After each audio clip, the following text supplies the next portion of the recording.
Welcome back to the Beyond the Game podcast. I'm your host, Gregory Stanback, and I want to thank you for coming back for another week.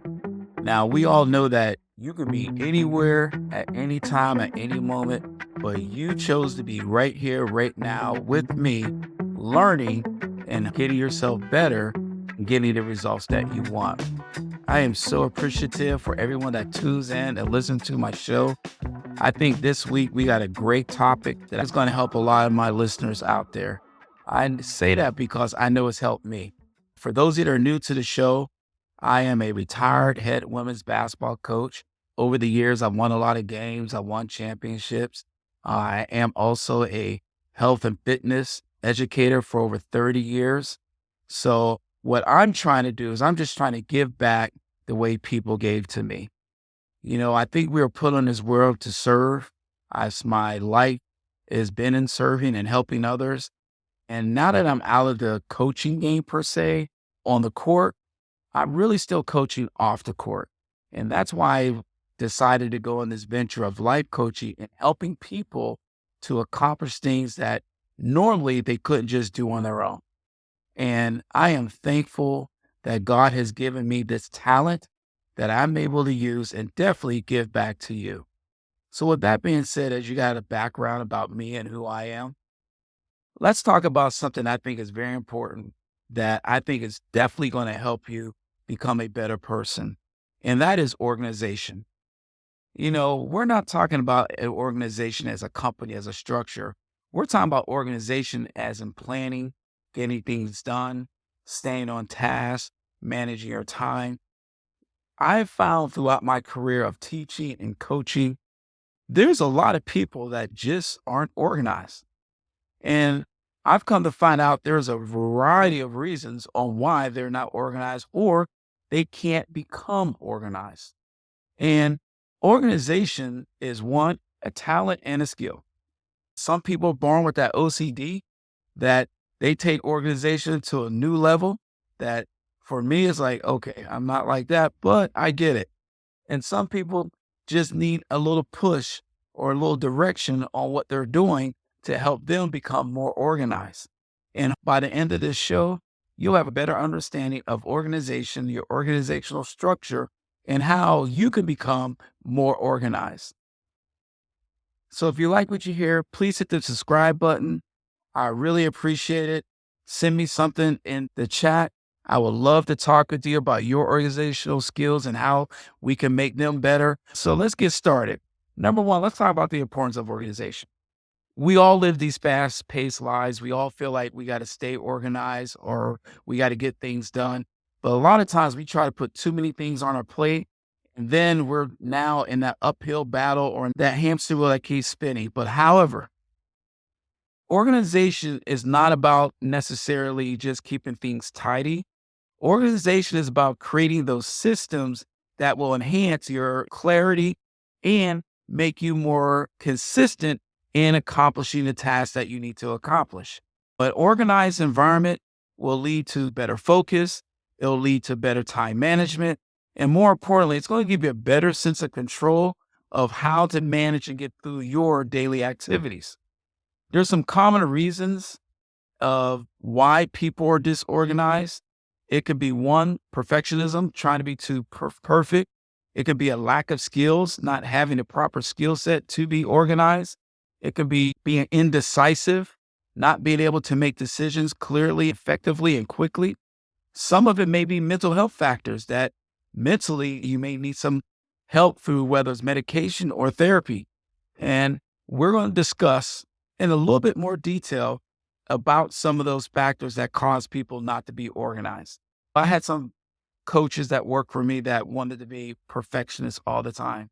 In their desire to be organized and make everything perfect, it led to a procrastination and a feeling of overwhelmed. Because they wanted to be perfect in one area, they weren't able to move to the next area. And then when they did move to the next area, they kept jumping back to the last one because they wanted it perfect. And then over time, that just kept building up, building up. And eventually you have a pile of mess and nothing is done. So that's an area where I find that people, one, are disorganized. Another area is They have a lack of skills. They don't have the skill set. They haven't learned how to manage their time. They haven't learned how to prioritize things in their life or tasks to be done.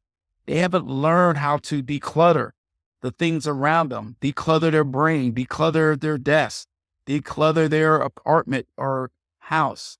So these are skills that people have to learn and have to be taught how to do.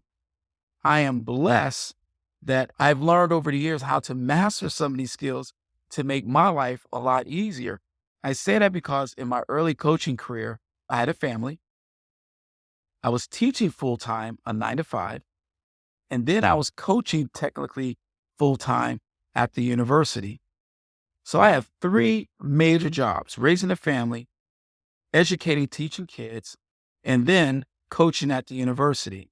So I was putting in 16, 17-hour days on the regular, and I was successful in each one of those areas. Some days, some better than others.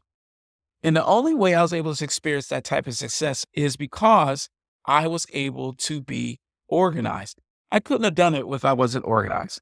And also, I had good people around me. That also helps. But I had to be organized and manage my time, because if I didn't do that, this would have never happened. And I'm thankful to God that He gave me the ability to be organized, also having the people in my life to allow me to be organized. So that's number two. Number three, indecision. Have you met that person that's really indecisive, that can't make a decision, that is always contemplating, is this the right answer? Is this the best answer? Or should I go left? Should I go right? Should I go up? Should I go down? That indecision makes it difficult for you to put a structure or plan together to get things done. It also helps build that pile of clutter in your brain and around you. So you got to be able to make decisions decisively, quickly, and efficiently. And for that to happen, you got to have a clear criteria on how you make decisions. Yes, you got to make a decision on how to make a decision. And by doing that, it's going to allow you to become more organized. Now, the other factor that we talked about briefly is it could be a mental factor. You could be someone suffering with ADHD, or you can have anxiety or depression. Those things can dramatically impact your ability to be organized. And a lot of times in those areas, that's where you got to seek that professional help or have some type of medication to help you and get that accommodation for those unique challenges that you may face alongside the mental health aspect of it. So those are just a few things that on why people are not organized. Now, I want to get into, how do you become organized? What are the things that you got to do that's going to make you more organized? And a lot of that is just basically creating habits. If you're able to create these good habits in your life of organization, the sky's the limit. By developing these consistent habits, it's going to be key to maintaining those organizational skills.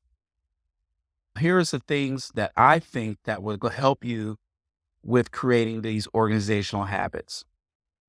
Number one, you want to start small. This is really important.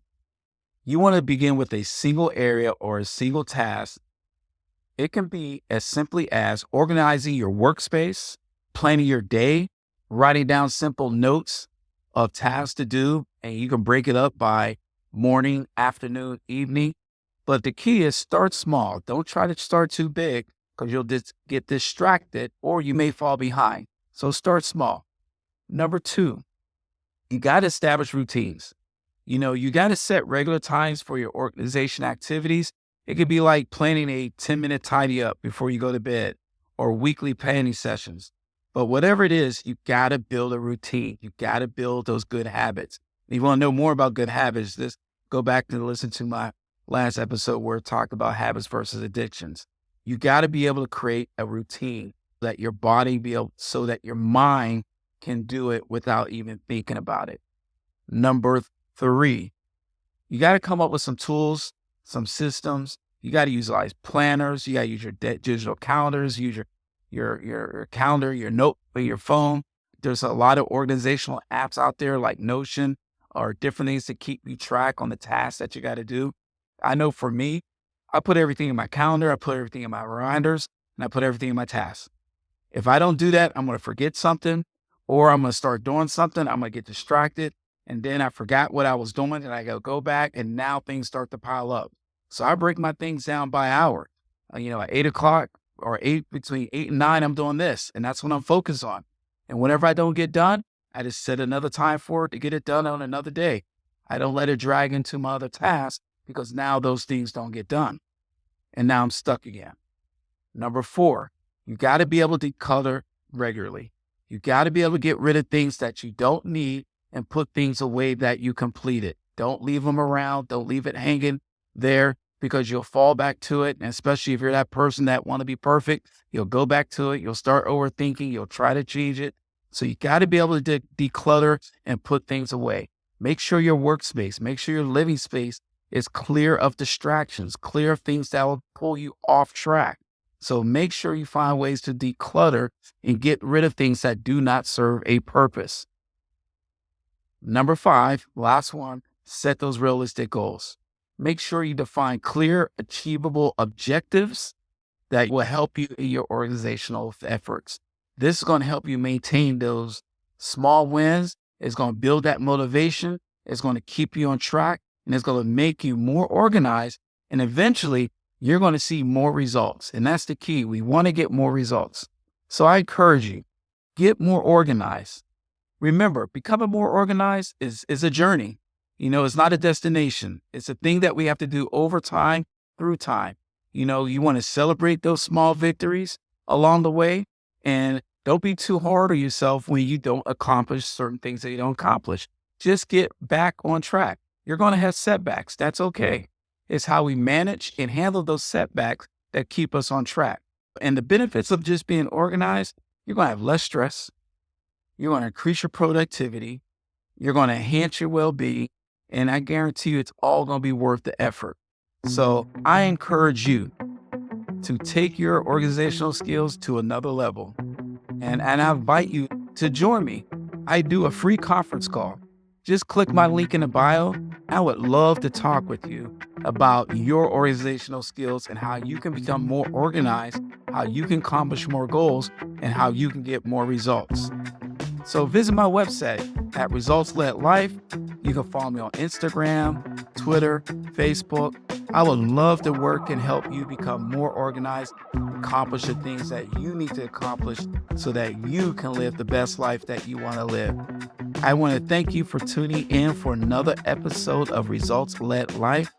I'm your host, Greg Stanback, and always I am thankful that you decided to spend your time with me getting better as we go through this journey of life. Take care, be blessed, get those results.